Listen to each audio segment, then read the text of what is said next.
میلیونمون کار بود ما خرج کنم زندی این خیالش هیچ فرقی نمیکنه اما بیشتر خوشحال بود اونم هم یه روزه اون بس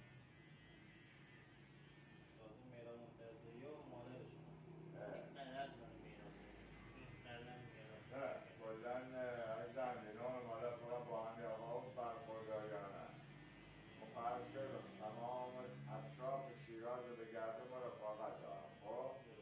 رفت آمد خانواده‌ای هم در این حد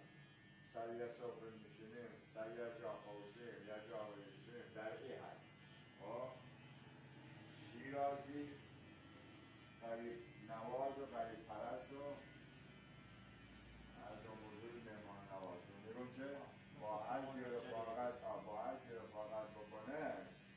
فاتح شا و هر کی گوی یا علی دید برگشت من کارشون در این هم واقعا مخصوصا شیرازی های اصیل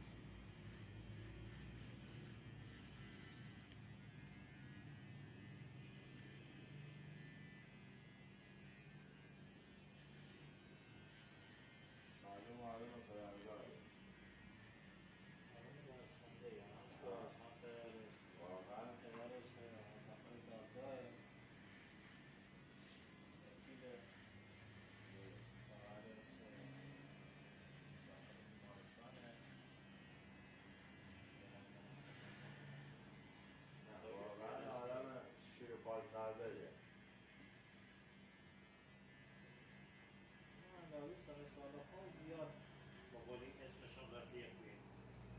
همه یه دردی با آدمی زیدن همه دنبال یه درد زیدن آی زنبی الان من خود فامیلم هلو که منتظر یه جرقه این که یه درد به فامیل خوش بزن ولی واقعا بیزه و شیراز مثلا چندین سال